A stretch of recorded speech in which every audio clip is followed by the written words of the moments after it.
कृपा है, लीला है, आप जो समझो वही बालाजी का अद्भुत चमत्कार है। हमारा इसमें कोई संयोग नहीं है। कई लोग कहते हैं कि महाराज जी ने सिद्धि कर ली, वो कर ली। हमारी मात्र उम्र ही 9 साल है, हम क्या सिद्धि करेंगे? हाँ, अभी आपने देखा कि दरबार में हमने 10 मिनट का रेस्ट लिया। क्यों? क्योंकि मनुष्य जीवन में आलस्य, थकान, शरीर की हार्दिक बीमारी ये सब होती है। तो हम अभी बालक हैं, कोई भगवान नहीं है, कोई मदारी नहीं है। आप ऐसा समझो कि हम कोई भक्त हैं बड़े, ऐसा भी नहीं है। हम एक बालाजी के चरणों की धूल के जो कंकड़ होते हैं ना, उसके समान भी नहीं। बस हम बालाजी का भजन ध्यान करते हैं, जो हमको प्रेरणा लगती है वो हम उनको बता देते हैं। बालाजी के जो हमको उन्होंने उपाय दिए हैं, गुरुजी ने हमारे ने पंडित लक्ष्मीनारायण पाराशर ने, हमारे जो गुरुजी हैं, उन्होंने हमको जो उपाय दिए हैं उनके द्वारा ही हम लोगों की समस्याओं का हल कर रहे हैं। यही बालाजी की और हमारे गुरुजी की अद्भुत लीला है। अभी मतलब बालाजी की कृपा है आपके ऊपर ये सब?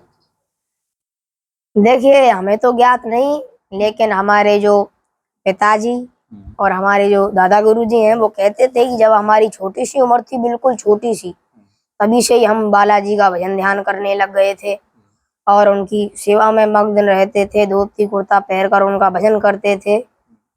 और जब हम थोड़ा समझने लगे तो सबसे पहले हमने अपने अध्यापकों को ये बात बताई। अच्छा, उनका फिर क्या रिएक्शन था अध्यापकों का आपके? तो उन्होंने तो पहले नहीं माना कि ऐसा कैसे हो सकता है।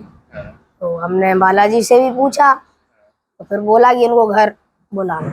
वो घर आ गए। हमने उनसे कहा कि घर आना, हमें कुछ ज्ञात नहीं था। उनका भी पर्चा बना दिया था क्या आपने घर बुला के? हाँ, घर आए थे वो, तो बोले कि हमारा पर्चा बनाओ। तो हमने बालाजी का भजन ध्यान किया और जैसे ही उनका पर्चा खोला तो अचंभे रह गए, ऐसा कैसा हो सकता है।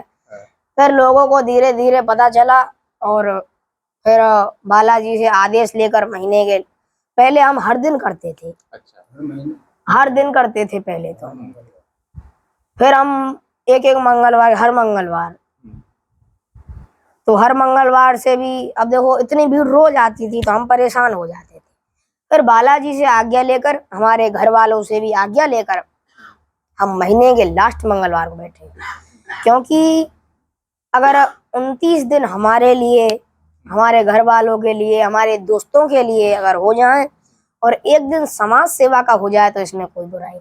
क्या आगे का मतलब क्या प्लान आपने करा है कि आगे भी मतलब संन्यास में ही जाना है या कुछ और मतलब गतिविधि करनी है या अफसर बनना है? क्या बहुत कम उम्र है आपकी। अब देखिए, बालाजी जो चाहेंगे वही होगा। अब सोचने को तो हम कुछ भी सोच सकते हैं, लेकिन करने वाले बालाजी हैं, वो सोचेंगे जो होगा। अच्छा, मित्र भी आपके होंगे तो वो लोग क्या कहते हैं कि जब कहते पेपर होने वाला था तब लोग कहते नहीं एग्जाम से पहले कि भाई कहते पर्चा हमको बता दो, आपको हाँ, तो आता कहते हैं ना, कहते। देखिए, पढ़ाई एक अपने स्तर पर है और पर्चा एक अपने स्तर पर है। अगर हम पढ़ाई के स्तर पर भी इसको लाएंगे तो अभी तक हम क्या बन जाते, मुकेश अंबानी से बड़े बन जाते हम। तो इसलिए हर चीज अपने स्तर पर है, पर्चा अपने स्तर पर है, इसलिए पढ़ाई करते हैं अभी। हाँ, पढ़ाई 7th क्लास में अब। बालाजी का जैसे आपने बताया कि बालाजी की मतलब कृपा होती है, आदेश आता है। कैसे आदेश, मतलब स्वप्न में आता है या मतलब प्रार्थना करते हैं, क्या होता है? नहीं, ऊपर से हमको आवाज का आभास होता है कि ऐसा भी कुछ है। तो हमने जो है बालाजी से बहुत ध्यान किया और उन्होंने हमसे कहा कि स्वप्न में आकर ही कहा था एक बार तो कि मैं कोई ऊपर से तुम्हें आवाज आए तो समझ लेना कि वो मैं ही कह रहा हूँ और जो ऊपर से तुम्हें आवाज आए उसी को मान लेना। अच्छा। हमारे गुरुजी ने भी ऐसा ही हमसे कहा था, इसलिए हम ऐसा ही कर रहे हैं। अच्छा महाराज जी, एक मतलब जाते जाते आपसे एक और सवाल था। मतलब जिस तरह से भी कम उम्र भी है आपकी, तो खेलने कूदने में मन लगता है, किन किन क्रीड़ाओं में मन लगता है? वैसे मतलब 29 दिन तो मतलब आप पर्चा बनाते नहीं तब वो 29 दिन क्या करते हैं? देखिए, सबसे पहले खड़े होकर फ्रेश होना और नहा कर पूजा कर कर स्कूल जाना, तिलक लगा कर स्कूल जाना, पढ़ना लिखना, आकर खेल कूदना, काम करना, इसी में ही दिन बीतता है हमारा। 29 दिन ऐसे ही रहते हैं। तो बालाजी 24 घंटों में से 24 घंटों में से 4 घंटे। हाँ। अब 12 तो रात के हो गए, दिन के ही लगाओ। 12 में से 4 घंटे हम सुबह पूजा करते हैं हाँ। और 4 घंटे करते हैं रात को, शाम को। तो कितने बचे? 4 और 4 8। 8। तो बाकी के जो ये घंटे हैं, 16 घंटे। बाकी के जो हैं 12 में से ही लगा, क्योंकि 12 तो रात होती है, 12 दिन होता। 8 घंटे हम पूजा में निकाल देते हैं, बाकी का हमारा पढ़ाई लिखाई में, खेल कूद में ऐसा ही निकलता है।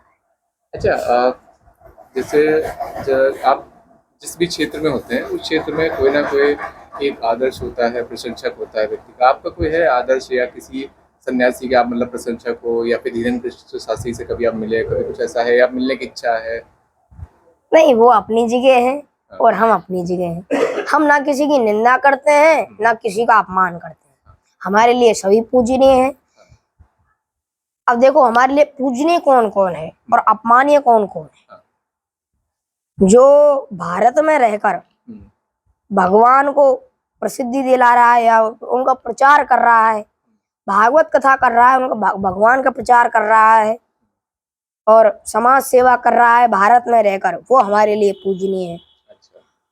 और हमारे लिए अपमानीय कौन है, वो भी सुनिए आप। किसी की मंदिर में गए, जय हो हनुमान बाबा, भोले बाबा, और जिस दिन किसी मस्जिद दिख गई तो भाई जय हो जय हो। तो ऐसा नहीं, एक पर विश्वास रखना चाहिए, इस पर हम मानते हैं। और हमारे लिए अपमानीय वो है जो भारत में रहकर भारत की ही उन्नति को गिरा रहे हैं। भारत जो उन्नति कर रहा है उस पर भी सवाल उठा रहे हैं। अब जैसे कि हमारे जो प्रधानमंत्री हैं नरेंद्र मोदी, वो भारत का कल्याण कर रहे हैं, और दूसरी तरफ कुछ ऐसे लोग भी हैं जो मोदी को भी यार ऐसा है, और कुछ लोग मोदी को भी भगवान कह रहे हैं। तो उनकी नज़रों में वो बुरा है, उनकी नज़रों में अच्छा है। लेकिन जो भारत में रहकर भारत की समाज सेवा कर रहा है, भगवान का प्रचार कर रहा है, वो हमारे लिए पूजनीय है। और जो भारत में रहकर भगवान को अपमानित कर रहा है, भागवत कथा को अपमानित कर रहा है, जितने भी, अब हम भारत देश की क्यों, जितने भी, अब जैसे हमारे हिंदुओं में हनुमान जी को भगवान कहते हैं, मुसलमानों में उनको अल्लाह कहते हैं, एक ही है, हम तो एक ही मानते हैं। अब जो अपने ही देश में रहकर उनकी बुराई कर रहा है तो वो हमारे लिए अपमानीय है। अच्छा महाराज जी, जिस प्रकार की आपके पास सिद्धियां हैं, तो सिद्धियां में सिर्फ आप परेशानी बता पाते हैं, या मतलब भविष्य के लिए बढ़ना कर लेते हैं? नहीं, जो आप भाव लेकर आओगे वो हम आपको बता देंगे। अच्छा, कि व्यक्ति किस भाव से आया है, परेशान है या क्या है? हाँ, अच्छा, जाते जाते हमारा परिचय बना देंगे आप? नहीं, ऐसा नहीं। हाँ। नहीं। हाँ। क्यों?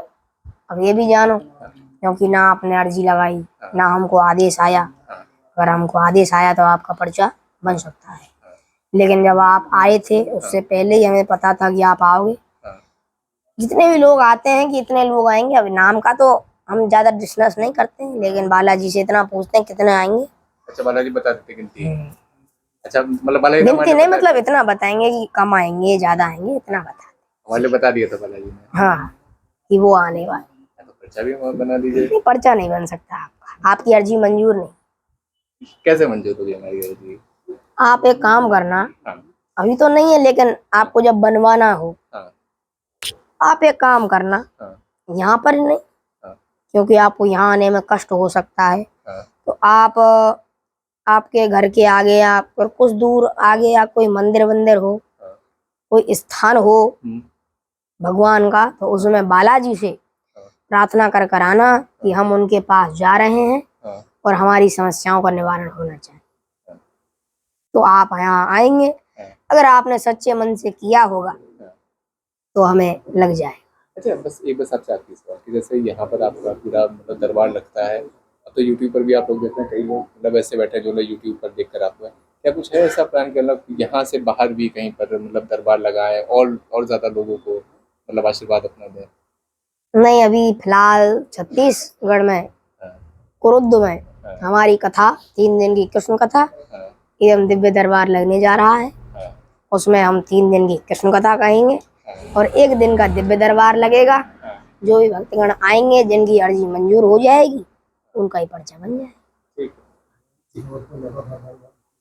और अभी तक हम जो है कई दरबार लगा चुके हैं, हाँ, जैसे कि जोधपुर भी लग चुका है, नेपाल भी लग चुका है। अच्छा नेपाल भी गए थे? हाँ, कई जगह लग चुका है दरबार, लेकिन कथा भी हो चुकी है। हाँ, लेकिन हमारी जो बड़ी से बड़ी कथा है वो अभी छत्तीसगढ़ में कुरुद में योगेश साहू, योगेश कुमार साहू दामेश्वरी परिवार द्वारा कराई जा रही है। बाकी अभी मतलब बालाजी से आदेश लेना आपको भविष्य का कि भविष्य में क्या करना है। हाँ, अब वो बालाजी जाने। देखिए, अपने भविष्य का कोई नहीं जानता, ना हम जानते। अब जैसे कि आपने डॉक्टर देखा होगा, डॉक्टर किसी दूसरे डॉक्टर के पास ही जाता है। अगर उसको जानकारी होगी हाँ, तो वो कर सकता है, और बड़ी बीमारी उसकी होगी तो उसको दूसरे डॉक्टर के पास ही जाना पड़ेगा, हाँ, क्योंकि वो अपनी जो है बीमारी का इलाज खुद नहीं कर सकता है। हाँ, वो दूसरों को कर सकता है, लेकिन अपने तो मतलब ये बस आपसे आखिरी सवाल है, एकदम से आपसे मतलब बात करते करते याद है कि जैसे आपने मतलब हमेशा देखा भी होगा, मतलब कम उम्र में भी आपने देखा होगा कि जब भी कभी भी मतलब ये जो पर्चा लिखने की जो पूरी विधि है, इसमें अगर आप देखेंगे तो हमेशा लोग ये आरोप लगाते हैं जो भी मतलब विरोधी होते हैं इस पूरी विधि के, या फिर मानते लोग भी होते हैं 3 प्रकार के। हाँ, एक पूजनीय, जो हाँ भाई ये तो है, हाँ, ये भी है, सबको मानते हैं। हाँ, एक होते हैं मीडियम, हाँ, जो मतलब प्रश्न करते हैं। नहीं प्रश्न नहीं, ये किसी कथा में गई, हम्म, हाँ यार व्यास तो अच्छा कथा कह रहा है, लेकिन ये सजावट अच्छी नहीं की इसने, अच्छा, ये इधर कर दिया उधर कर दिया। और तीसरे प्रकार के लोग कैसे होते हैं, हाँ, व्यास नहीं जानता कथा करना, हमें बैठा देते, हम कर देते कथा। तो अच्छा, ये ऐसा नहीं किया, ऐसा नहीं किया। 3 प्रकार के लोग। हाँ, तो उसी की तरह कि लोग जैसे पर्चा लिखने की जो विधि है उसके ऊपर हमेशा ये कहते हैं कि जैसे पर्चा में कोई भी व्यक्ति अगर पर्चा लिखे, चाहे आप पर्चा लिखें या कोई और संत अगर पर्चा लिखे, तो उसमें अधिकतम यही आता है कि मतलब परिवार के बारे में, धंधे के बारे में, जिस चीज़ के लिए हम मतलब शायद ही संसार में कोई ऐसा व्यक्ति होगा जिसको अपने परिवार की चिंता नहीं होगी या अपने व्यवसाय की चिंता नहीं होगी, उसके आगे कभी कोई नहीं बढ़ पाता, चाहे कोई भी संत हो। इसमें खाली आप बोलिए कोई भी ऐसा संत हो, इसके आगे कभी नहीं कोई भी मतलब आ पाता है। तो इसकी मतलब इसके ऊपर क्या हम आपका बताएंगे कहना है? ना, हाँ, इधर आओ सर। हाँ, इसको यहाँ उल्टा इधर से उल्टा उल्टा, अब इनका ही बताएंगे हम। एक बात बताओ, सच सच बताओ, आपने हमसे कुछ बात की थी, अब देखो हम बता नहीं सकते हैं, लेकिन कुछ बात हुई थी। एक उन्होंने अपनी नौकरी का पूछा था कि नौकरी सही चले, हमने कह दिया चलेगी, अब चल रही है। लेकिन इन्होंने उपाय करने में थोड़ी सी गड़बड़ी कर दी, तो वो वापस से सही हो गया। तो जो ये ढोंग करता है ना, वो तो यहाँ तक रहेगा कि आपकी नौकरी बस, और जो सच्चा बताता है वो कहेगा लगी जाएगी।